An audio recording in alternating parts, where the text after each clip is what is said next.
Neemias, capítulo 1. Eu quero convidar os amados irmãos a nós fazermos essa leitura alternada.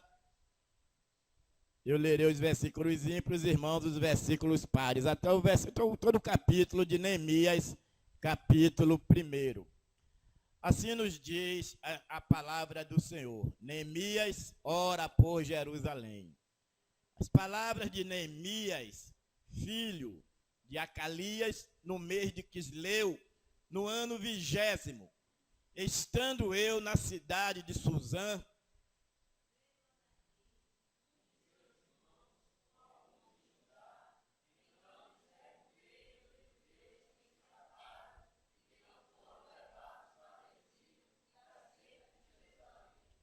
disseram-me os restantes que não foram levados para o exílio e se acham lá na província, estão em grande miséria e desprezos.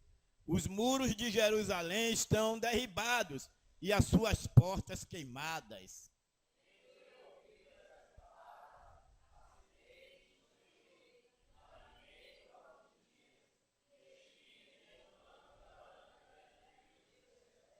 E disse: ó Senhor, Deus dos céus, Deus grande e temível, que guarda a aliança e a misericórdia para com aqueles que te amam e guarda os teus mandamentos.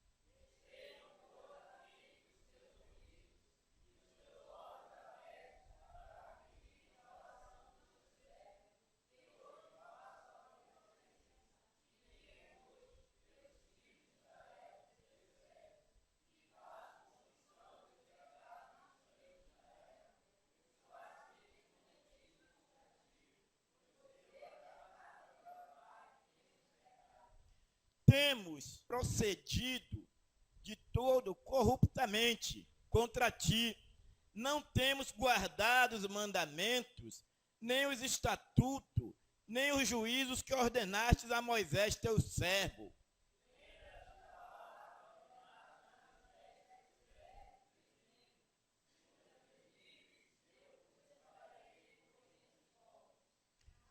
Mas se vos convertestes a mim, e guardastes os meus mandamentos e os cumprirdes, então, ainda que os vossos rejeitados estejam pelas extremidades do céu, de lá os ajuntarei e os trarei para o lugar que tenho escolhido, para ali fazer habitar o meu nome.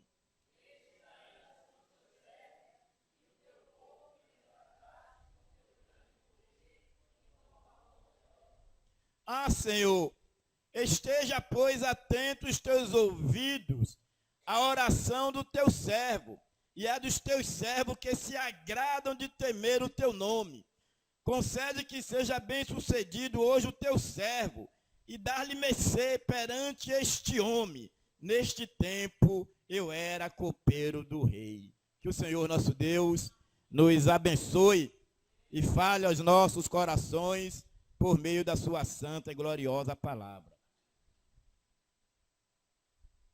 Queridos, o livro de Neemias, como também o próprio livro de Esdras, podemos dizer que é quase uma narrativa só de uma situação ocorrida com Jerusalém, aonde Deus levanta tanto um como o outro para fazer esse processo de restauração, de recuperação e de edificação. A narrativa desse texto nos mostra a situação em que se encontrava a cidade de Deus, a cidade do povo de Deus. A cidade estava destruída, os muros tinham sido derrubados, as portas queimadas, e havia miséria, havia dor, havia angústia, havia tristeza, havia lágrimas constantes ali naquela cidade, com os poucos que ficaram porque muitos foram levados para o exílio da Babilônia por Nabucodonosor. E por que tudo isso? Porque Deus permitiu toda essa destruição na sua cidade e no seu povo. Porque o próprio texto diz, houve desobediência à palavra de Deus. O povo se esqueceu dos mandamentos de Deus dados por Moisés. Aquele povo que Josué introduziu na terra prometida, repartiu as cidades, cada um tomou posse da sua cidade, e Deus prometeu que seria um povo próspero, um povo abençoado. E durante algum tempo, o povo viveu na obediência, viveu na submissão à palavra de Deus. E Deus cumpriu com tudo que tinha prometido através de Moisés.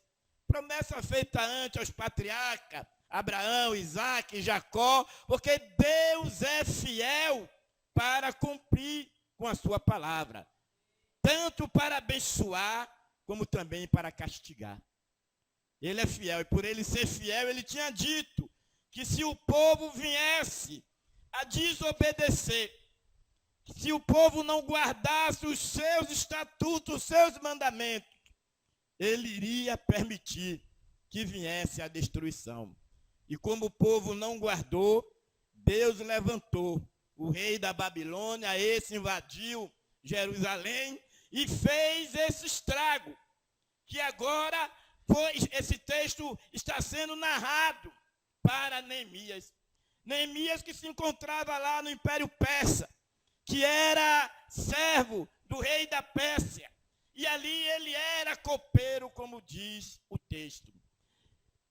É importante, meus amados irmãos, que esse texto nos mostra alguns detalhes de grande profundidade e de responsabilidade também para nós, que somos servos do Senhor, que conhecemos a palavra de Deus, conhecemos os estatutos, conhecemos os mandamentos, conhecemos tanto do amor de Deus como da justiça de Deus. A história nos mostra isso, os exemplos nos mostram isso, e precisamos aprendermos com essas lições. Não podemos permitir que essas verdades se passem desapercebidas, porque as consequências são reais, são verdadeiras na vida daqueles que não levam a palavra de Deus a sério. Segundo os historiadores, os teólogos, os estudiosos, essa situação que nós estamos aqui lendo neste livro se deu entre o ano 430, o ano 400 aproximadamente, segundo... Olha o vento aí, como diz o pastor, desliga esse ventilador. Espera aí, meu irmão, é porque esse vento realmente incomoda um pouco. Viu, meus queridos? Como estou dizendo, se deu mais ou menos durante o período de 430 a 400 anos antes de Cristo. E a finalidade desse registro aqui, dessas revelações, dessas verdades, era para encorajar os judeus que haviam retornado do exílio da Babilônia e estavam restabelecendo a sua comunidade em Jerusalém. O objetivo desse livro de Neemias, o tema principal, tanto do livro de Esdras e Neemias, é que Deus opera soberanamente por meio de agentes humanos, responsáveis a fim de realizar o seu propósito. Então Deus usou Esdras, um agente humano, usou Neemias, como usa a mim, como usa você, para que os seus propósitos se cumpram. E qual era o propósito de Deus? Restaurar o seu povo, reedificar a sua cidade, fazer com que a cidade fosse novamente edificada, reconstruída, tirada de toda aquela situação em que se encontrava por conta da desobediência ao Senhor nosso Deus. Nesta reflexão, queremos mostrar a comoção de Neemias diante das notícias trazidas por Anani sobre a desoladora situação de Jerusalém. Diz o texto que quando ele tomou conhecimento dessas notícias, ele se comoveu, ele se entristeceu, ele se angustiou. Diz que ele chorou amargamente, ele chorou profundamente, ele se lamentou em saber que o povo de Deus, a cidade de Deus, estava naquele estado. Mas diz também o texto que ele reconheceu que tudo aquilo que estava acontecendo era consequência do pecado, tanto dele como do povo. Ele reconheceu que houve transgressão, e por conta dessa transgressão veio todo aquele juízo sobre o povo. E ele se coloca humildemente, confessa a Deus o pecado, tanto dele como do povo. Ele diz: eu, os nossos pais, pecamos contra ti. Não obedecemos a tua palavra, como Moisés tinha dito, tinha registrado para todos nós. E por isso hoje nós nos encontramos nesta situação. Mas ele pede clemência, ele pede misericórdia, ele pede a Deus que ainda dê uma oportunidade ao seu povo, que não deixe o seu povo desaparecer na miséria e no desprezo. Ele ainda diz: Senhor, é o teu povo, Senhor. Ainda são o teu povo. Ele clama pela misericórdia de Deus para com a sua nação. Diante disso, como diz, ele orou ao Senhor, mas também ele se dispôs a fazer alguma coisa, saindo da sua zona de conforto. Pois ele trabalhava na casa do rei da Pérsia, na cidade de Suzã, uma cidade de descanso, né, dos reis, ali daquele império, como aqui perto da base naval, né, tem a cidade, tem a casa de descanso do nosso presidente. Sempre a presidente Dilma vinha aqui perto de Paripe para descansar no período de carnaval. Esse ano o presidente Temer também e sua esposa, né, saíram lá do sul e vieram para descansar, sabe, nesse lugar de descanso e de repouso. Assim também lá no Império Persa tinha a cidade de descanso, de retiro dos reis. Então era nessa cidade que Neemias se encontrava, na cidade de Suzã. Neemias, enfim, ele estava num ambiente de privilégios, né? Neemias era um assessor do rei, era alguém que estava próximo ao rei, um cargo de confiança. Ele tinha boa acomodação, ele tinha uma boa alimentação, por certo, ele tinha uma boa remuneração, porque ele era copeiro do rei. Não era qualquer cargozinho, não. É como se fosse um assessor do presidente Michel Temer. Alguém que está ali próximo constantemente. Era ele que servia ao rei. Era ele que experimentava a bebida do rei antes do rei ingerir, para que não houvesse envenenamento. Então era um cargo de confiança, de credibilidade. E ele se encontrava nesta situação. Ele podia não estar nem aí com a situação de Jerusalém, nem com a situação dos seus irmãos. Ele poderia estar indiferente a toda essa situação, mas não é isso que o texto nos diz. O texto diz que ele chorou, que ele se lamentou e que ele realmente saiu da sua zona de conforto. Ele tomou uma atitude, como nós vimos esse vídeo aí, onde os irmãos estão lá no Mato Grosso do Sul, cuidando de índios, levando o evangelho, traduzindo o evangelho na linguagem deles. Aquelas pessoas saíram da sua zona de conforto. Pessoas que saíram saíram do primeiro mundo, provavelmente pessoas que tinham uma vida estabilizada, uma vida muito bem sucedida, mas abriram mão dos seus privilégios. Abriram mão da sua zona de conforto para poder servir ao Senhor. E é baseado nessa ação de Neemias, nessa atitude de Neemias, de abrir mão de todos os seus privilégios, sair da sua zona de conforto, deixar aquele espaço agradável, aquele palácio, para poder assumir um compromisso com a obra de Deus, que eu gostaria de meditar com vocês nesta noite, esse tema, saindo da nossa zona de conforto para realizarmos a obra do Senhor. O desafio abraçado por Neemias consistia em reconstruir os muros de Jerusalém. Esse era o primeiro alvo. Porém, Neemias se envolveu demasiadamente e de uma maneira determinada que o levou a fazer muito mais do que isso. Ele, além de levantar os muros, ele organizou a vida política da nação, a vida econômica e social e espiritual da cidade de Deus. Ele não só reconstruiu os muros, havia uma bagunça, havia uma destruição generalizada. Não tinha economia, não tinha política, não tinha vida social, não tinha vida espiritual. Tudo estava estagnado.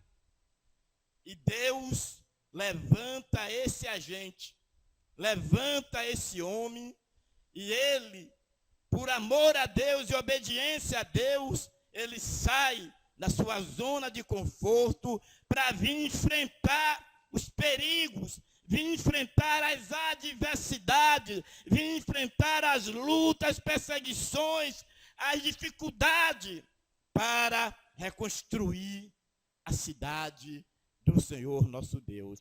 O exemplo de Neemias, meus queridos e amados irmãos, deve nos inspirar e nos desafiar a abandonar o nosso comodismo, saindo da nossa zona de conforto, abrindo mão do nosso entretenimento e ideais, abraçando com desprendimento e coragem os desafios do reino de Deus, para que sejamos bem-sucedidos diante do nosso Pai. Mas, para nós, meus amados irmãos, realizarmos esta obra de edificação do reino para a qual nós fomos salvos e chamados, para nós nos doarmos e nos dedicarmos à obra do Senhor, como fez Neemias, como fez Esdras, como fez Moisés, como fez José, como fez tantos e outros homens e mulheres de Deus que abriram mão, como Moisés. Moisés estava no palácio de Faraó, chamado filho de Faraó. Tinha tudo do bom e do melhor. Mas Moisés abriu mão, saiu da zona de conforto, optou por sofrer com o povo de Deus, do que viver no conforto e na acomodação do pecado. José é um outro exemplo. Daniel. Nós vemos diversos exemplos de pessoas que abriram mão, saíram da zona de conforto e resolveram pagar o preço para que a obra do Senhor ela fosse realizada. E como eu disse, algumas atitudes se fazem necessárias para que isso se concretize nas nossas vidas. E a primeira atitude é um coração sensível às necessidades alheias. Um coração sensível diante das necessidades alheias. Vejamos como reagiu Neemias diante das informações recebidas por Anani. No capítulo 1, versículo 4, ele diz: tendo ouvido estas palavras, assentei-me e chorei, e lamentei por alguns dias, e estive jejuando e orando perante o Deus dos céus. O individualismo, ele endurece os corações e os torna insensíveis. Quando a pessoa é individualista, ela não se preocupa com o seu próximo, ela não se comove, ela não sente a necessidade, a carência, a dor do seu próximo. E Jesus, ele nos adverte sobre essa frieza do coração, quando ele diz: por se multiplicar a iniquidade, o amor de muitos se esfriará. O coração sensível, ele é motivado pelo amor de Deus, que está derramado em nossos corações.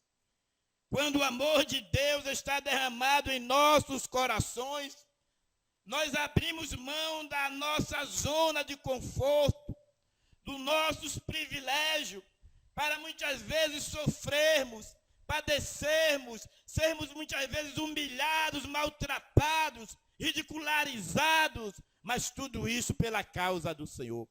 Por uma causa louvável, por uma causa justa, por uma causa que vale a pena sofrer e padecer. Neemias tinha essa compreensão, Moisés tinha essa compreensão, Abraão tinha essa compreensão, os grandes homens e as grandes mulheres de Deus tiveram essa compreensão, e por isso eles abriram mão do mundo com tudo aquilo que poderia ser oferecido para fazer a obra do Senhor, para edificar o reino do Senhor, para implantar a soberania, a grandeza do Senhor no coração das pessoas. Coração sensível, que é derramado através do amor de Deus em nossos corações, e é por meio desse amor que nós abrimos mão do nosso privilégio, como eu disse, abandonamos e nos dispomos aos perigos e dificuldades para realizarmos a obra do Senhor, como irmos em busca das almas perdidas. As almas que estão caminhando a passos largos para o inferno. Pessoas que estão mortas nos seus delitos e pecados, dentro dos nossos lares, dentro das faculdades onde muitos aí estudam, dentro das empresas onde muitos trabalham, na vizinhança. Nós estamos arrodeados de pessoas carentes, de pessoas necessitadas, de pessoas famintas espiritualmente. Pessoas que precisam ser alimentadas com o pão da vida. Pessoas que precisam ter a sua sede espiritual saciada através da água da vida que é Jesus. Mas muitas vezes a insensibilidade, a dureza de coração nos leva a ficarmos indiferentes com toda essa situação. E quando isso acontece, nós nos assemelhamos àquele sacerdote e aquele levita no caminho para Jericó. Os irmãos conhecem muito bem essa passagem do cidadão que estava lá caído, ferido, todo machucado, todo arrebentado. Ele tinha sido assaltado. Como muitas vezes nós encontramos pessoas caídas, né, feridas, machucadas, assalto, atropelo, alcoolismo, droga, independente da situação, mas nós também encontramos constantemente pessoas caídas ao nosso redor. O sacerdote passou, olhou e seguiu o seu caminho. Tudo bem que havia uma lei lá no Antigo Testamento, ele pensou, imaginou que talvez o cidadão estivesse morto, e havia uma palavra que o sacerdote não poderia tocar em algum ser morto, para não se contaminar. O levita, pela mesma sorte, fez a mesma coisa.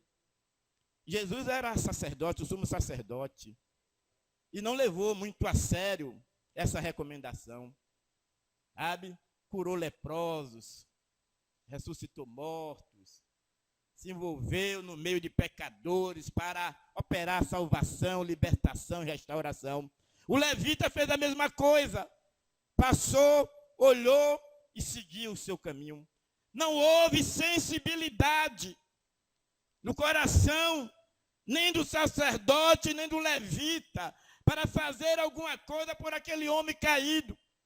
Mas já o samaritano, que era odiado, que era desprezado, que não era bem visto, ao ver aquela situação, ele se comoveu, o seu coração se contorceu de dor pelaquela pessoa que estava ali, por certo ele não sabia quem era, não tinha conhecimento de quem era, mas houve sensibilidade no coração dele. E a sensibilidade o levou a tomar uma atitude de pegar aquele homem ferido, de cuidar daquele homem, de levar aquele homem para um lugar seguro, porque houve sensibilidade, e essa sensibilidade precisa estar presente nas nossas vidas. Porque há milhares de pessoas caídas moralmente, caídas fisicamente, caídas espiritualmente. Pessoas diversas estão caídas próximas a nós. E só através de sensibilidade, motivada pelo amor de Deus que está em nós, nós seremos capazes também de fazermos como fez o samaritano. De parar, de estender a mão, de socorrer, de ajudar, porque isso é fazer a obra do Senhor. Isso é sair da zona de conforto, sair do comodismo.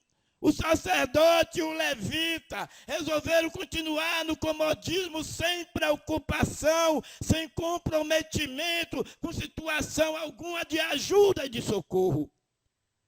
Mas o samaritano não. O samaritano é um exemplo para nós. Mas nós temos um exemplo maior que é Jesus. Que sendo rico, se fez pobre, deixou a sua glória, aonde ele tinha tudo do bom e do melhor. Deixou a sua glória por amor de nós, por conta da sensibilidade que ele teve em ver milhares de ovelhas sem pastor, caminhando na sombra da morte para a destruição eterna.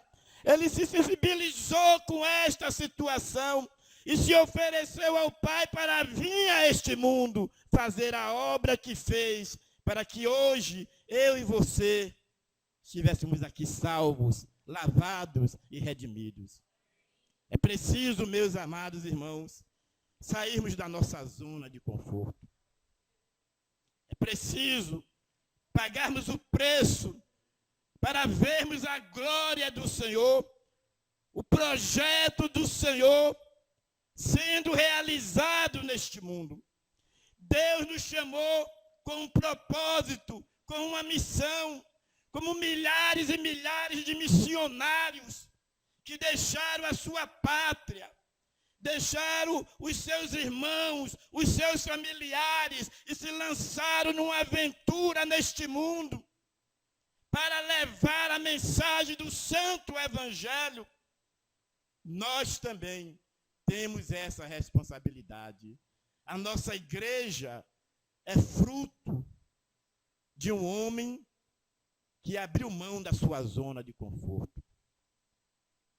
Missionário Simon. Jovem, classe média alta, tendo tudo do bom e do melhor, ali no seu país, Estados Unidos, mas uma vez ele é tocado pelo chamado para fazer missões. E ele optou para vir aqui para o Brasil. Há 158 anos atrás. Hoje o Brasil é um mar de rosa, né? Hoje a tecnologia, tem aeroportos, tem catamarã, tem tudo, né? Tem tudo, todas as facilidades para se viver aqui no Brasil. Mas há 158 anos atrás, não tinha nada disso. Você sair de um país de primeiro mundo, aonde você estava bem estabilizado, gozando de diversos privilégios, para vir para uma aventura aqui no Brasil, que era, na verdade, uma selva, era a amazônica, que nós vemos hoje, não tinha nada, praticamente. E esse grande homem de Deus, ele fez como fez Esdras. Saiu lá do palácio do rei da Pérsia, da cidade de Suzã, e disse, não, eu vou para Jerusalém. Eu vou para lá para fazer a obra do Senhor. E hoje, fruto do desprendimento desse homem de Deus, a igreja presbiteriana está instalada em todo o território brasileiro.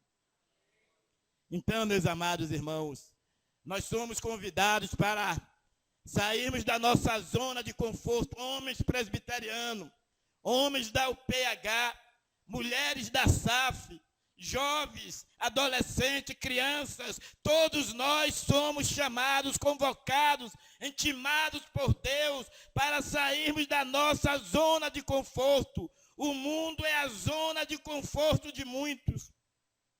Mas nós somos chamados para sairmos do mundo, para fazermos esta obra de implantar o Evangelho do Senhor no mundo, aonde há miséria, aonde há morte, aonde há dor, aonde há sofrimento, como havia ali na cidade de Jerusalém, aonde a destruição era uma evidência constante em todo o local. Nós somos chamados para fazermos a obra da restauração, para fazermos a obra da reconstrução, não de prédios, mas de vidas, vidas que estão destroçadas, vidas que precisam ser restauradas, recuperadas, e isso só é possível através da pregação do Evangelho, através da ação da igreja, através da determinação, do desprendimento de todos os crentes em Jesus Cristo, em abrir mão, como fez Paulo e tantos outros, para fazer a obra. Como fez Isaías, eis-me aqui, Senhor, envia-me a mim. Como fez Jeremias e tantos outros grandes profetas de Deus, que saíram da zona de conforto, da tranquilidade, da paz, da segurança, para assumirem compromissos que levavam as suas próprias vidas ao risco de morte. Mas eles fizeram isso. A galeria dos heróis da fé registra perfeitamente o que esses grandes homens fizeram pela causa do Senhor. A segunda coisa também que é necessária, atitude que se faz necessária para que nós possamos abrir mão da nossa zona de conforto, para fazermos a obra do Senhor, é desenvolvermos uma vida de oração plena, sistemática, perseverante, porque Neemias não se limitou a chorar e ficar apenas lamentando, nem tampouco acusando os erros dos seus irmãos. Mas num determinado momento ele interrompeu o seu choro, que durou alguns dias, aproximadamente não dias, até meses. E se pôs a jejuar e a orar. E através de se voltar para a oração e para o jejum, veio a confissão, veio o quebrantamento, veio o reconhecimento que tudo aquilo era consequência do pecado, tanto dele como do povo. E através de uma vida devocional, de oração, de jejum, de reflexão na palavra do Senhor nosso Deus, que são exercícios espirituais, que nos fortalece e nos prepara para situações mais arrojadas. Quem tem vida de oração, quem tem vida de jejum, que tem vida de meditação na palavra de Deus, sabe que está se preparando a cada dia para situações mais difíceis, como o próprio Senhor Jesus Cristo disse uma certa vez, essa casta não sai se não for a base de oração e jejum. Se vocês não tiverem uma vida consagrada de oração, se vocês não jejuarem, se vocês não meditarem dia e noite na palavra de Deus, se vocês não buscarem sempre a presença, a comunhão, a intimidade de Deus, vocês não terão como vencer, superar esses obstáculos do mundo que estão aí como desafios para nós. É a casta que nós temos que superar. Sair da zona de conforto. Sabe? Deixar por um determinado tempo os privilégios, os entretenimentos desta vida para nos envolvermos na obra de edificação do reino do Senhor. Jesus é o edificador da igreja, mas ele colocou nas nossas mãos a responsabilidade de darmos continuidade a essa edificação.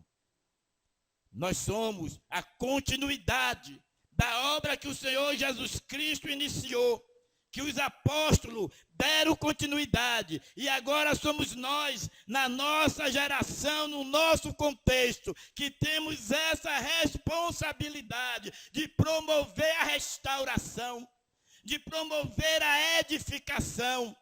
Provavelmente não em toda a nossa nação, que nós não conseguiremos, mas quando nada, nas pessoas que estão próximas a nós, as pessoas que fazem parte do nosso contexto, nós temos essa responsabilidade.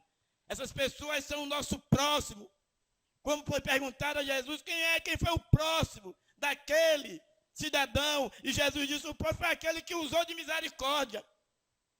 Quando nós usamos de misericórdia com o nosso próximo, nós estamos trabalhando pela restauração e pela edificação dessas vidas. É interessante, meus amados irmãos, sabermos que os grandes homens e mulheres de Deus na história, os grandes homens e mulheres de Deus que a história registra, tiveram vida de oração.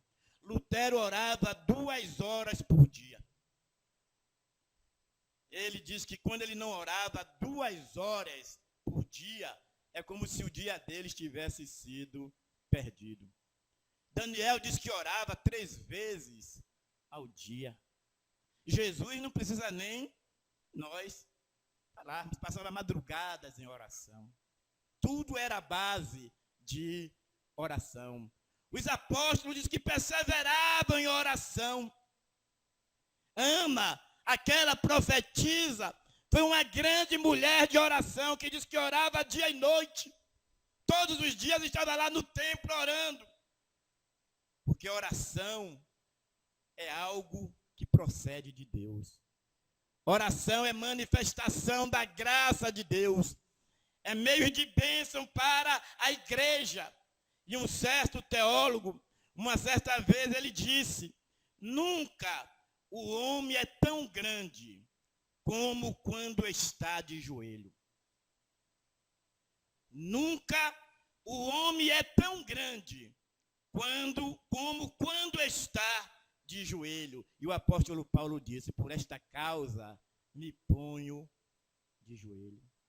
Pela causa do evangelho, pela causa da salvação de almas, pela causa da manifestação da glória de Deus, pela causa da exaltação do Senhor Jesus Cristo, o Rei dos Reis, Senhor dos Senhores, eu me ponho de joelho por esta causa. Eu me dobro diante do soberano Senhor, para ser revestido de poder, de autoridade, de santidade, de vida, para assumir esse compromisso de restaurar vida, de ressuscitar mortos espirituais, de conduzir pecadores à presença de Deus, para promover festa nos céus, júbilo, alegria por pecadores arrependidos. Porque, meus amados irmãos, é retirar almas do poder de Satanás, da escravidão, dos vícios, do pecado que leva à morte, tirar do inferno e transportar para os céus. Essa é a obra da igreja. Essa é a obra que nos leva, que nos comove, que precisa nos sensibilizar ao ponto de nós abrirmos mão dos nossos privilégios. Nós somos um povo que quer estar sempre desfrutando de privilégios, estar sempre na nossa zona de conforto. Não estamos dispostos a pagar o preço de morrer pela causa de Cristo, de sofrer pela causa de Cristo, de padecer pela causa de Cristo. E é por isso que muitas vezes a nossa vida não tem muita relevância diante do mundo. Porque é uma vida rasa. É uma vida que não tem profundidade com Cristo e com a sua palavra. Nós não queremos pagar o preço. Nós não aceitamos sermos maltratados. Nós não aceitamos sermos ridicularizados. Nós não aceitamos sermos humilhados. Nós não aceitamos sermos envergonhados por quem quer que seja. Nós endurecemos os nossos corações e nos tornamos insensíveis e indiferentes quando as coisas não acontecem do nosso jeito. Mas não foi isso que aconteceu com esses grandes homens e mulheres. Paulo, ele foi um grande homem nas mãos de Deus. Que sejamos também nós. Que a oração do justo, nós sabemos que muito pode nos seus efeitos. Sabemos que Elias era um homem como nós e orou e mudou o curso da natureza através da sua oração. Nós sabemos que Josué orou e disse que o sol parou. Nós sabemos que Moisés orou e o mar se abriu. Nós sabemos que Elias orou e desceu fogo do céu. A Bíblia diz que a oração do justo muito pode.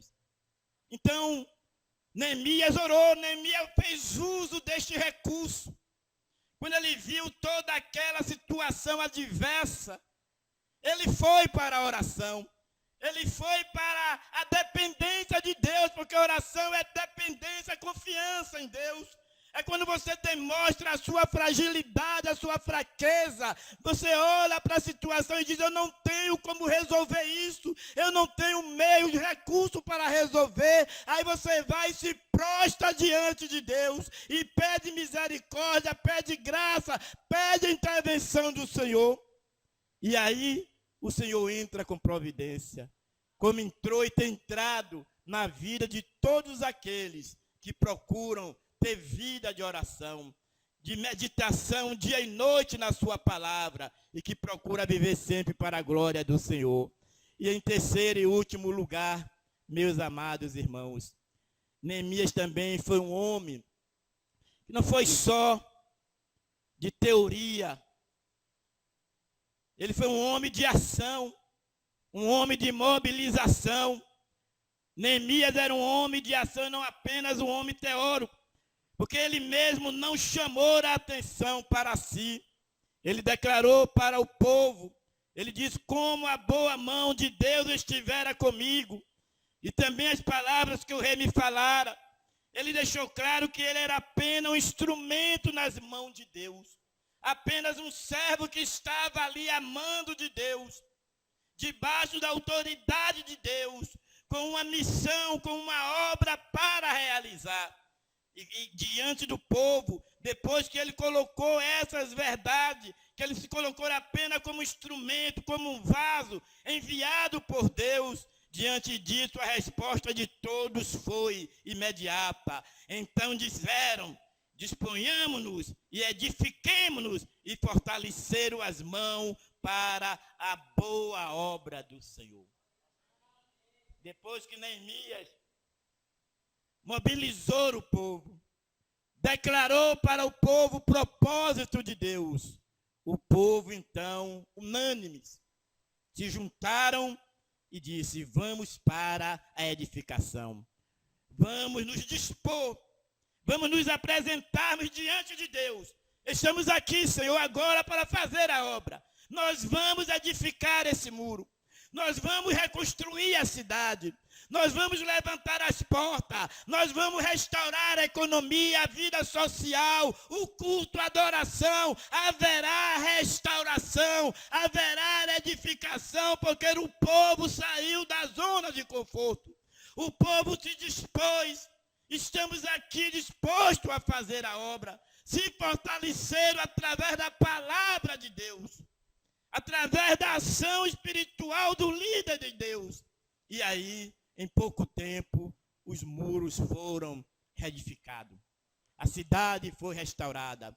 E é notável a capacidade de mobilização de Neemias. Mesmo diante das oposições, nós sabemos que muitos se levantaram para se opor à reconstrução dos muros de Jerusalém. Sanbalá e tantos outros enviaram documento para o rei para tentar barrar a obra. Fizeram de tudo para que a casa do Senhor, a cidade do Senhor, não fosse reedificada. Mas Neemias se manteve firme e determinado. Ele disse: o Deus dos céus é quem nos dará bom êxito. Nós, seus servos, nos disporemos e reedificaremos. Queridos, que essa seja a nossa confissão de fé. A nossa declaração de fé.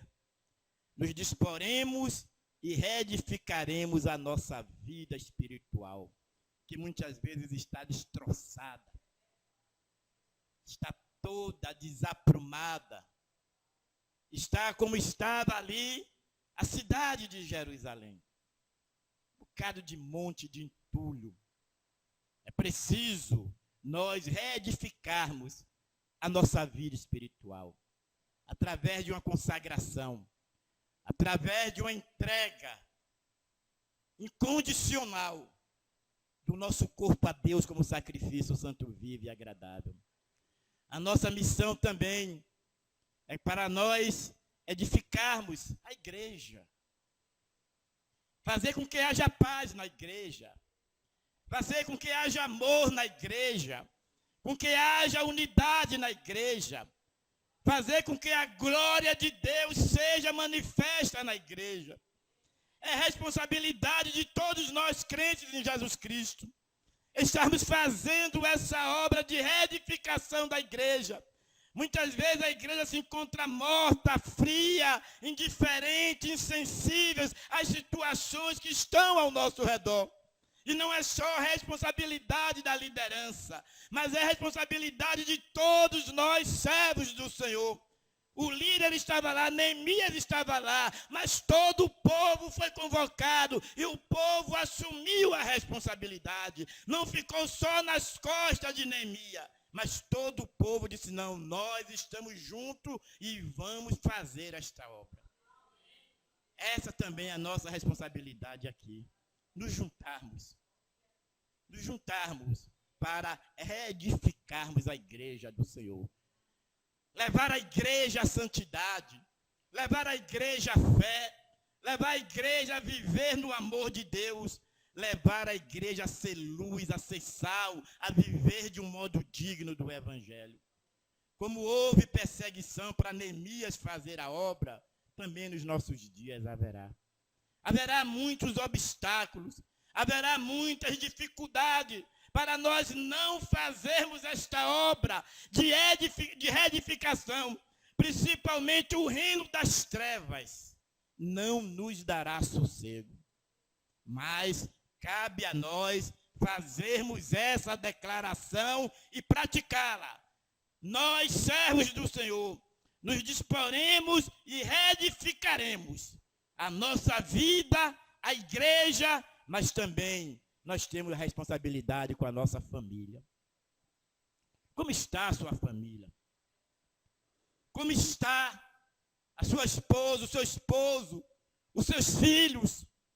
O que você tem feito para reedificar, para edificar, para fortalecer, para fazer com que o seu lar seja um manancial de bênção, para fazer com que o seu lar, o nome do Senhor Deus seja exaltado e glorificado constantemente, para fazer com que as pessoas que estão ao seu redor vejam a glória de Deus no seio da sua família. Não podemos negligenciarmos a nossa família. A nossa família é um instrumento de evangelização no mundo. Através das nossas famílias, poderemos estar influenciando outras famílias a servirem ao Deus dos céus. Como Israel influenciou muitos estrangeiros a se associarem ao povo de Israel, a temerem ao Deus de Israel e a professarem a fé no Deus de Israel, nós também temos essa responsabilidade de pegar esses estrangeiros do mundo, que ainda não fazem parte do povo santo, comprado, lavado e remido no precioso sangue de Cristo, e trazê-los para envolvê-los também no reino do Senhor. E as nossas famílias reedificadas, abençoadas, vivificadas, por certo, fará esta obra. Vocês viram no vídeo o casal que saíram lá do primeiro mundo e vieram para o Mato Grosso para reedificar vidas, para trazer salvação. A minha família, a sua família, cada família aqui tem potencial dado por Deus para fazer obras grandiosas e maravilhosas nesse sentido. Então, meus amados irmãos, procure se mobilizarem, sejam crentes de ação, não fiquem só na teoria, não fiquem só no discurso, mas hajam, façam o que for possível, tudo quanto vier às vossas mãos, façam com toda a diligência, façam com todo o esforço, porque nós sabemos que o trabalho no Senhor, ele não é em vão. Trabalhar para o Senhor é um motivo de privilégio, de gratidão, mas também de recompensa. Por isso, não seja negligente nesses particulares. Reedifique a sua vida espiritual. Contribua para a reedificação da vida espiritual da igreja. Mas também tenha zelo e cuidado com a sua família. Porque fazendo isso, nós vamos estar contribuindo para a reedificação do nosso bairro, da nossa cidade, do nosso estado e da nossa nação.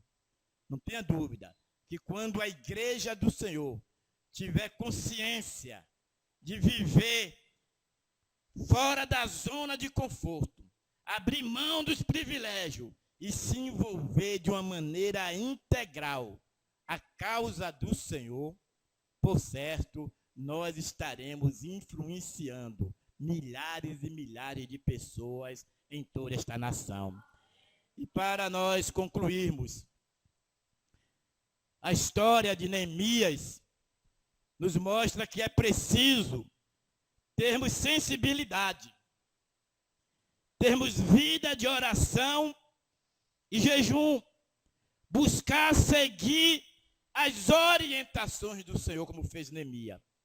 Se retirou, foi orar, foi jejuar, foi buscar a direção do Senhor. E depois retornou e mobilizou o povo e partiram para a realização da obra do Senhor. Saia da sua zona de conforto e realize a obra que o Senhor lhe confiou, nos confiou. Que Ele mesmo nos abençoe. Amém.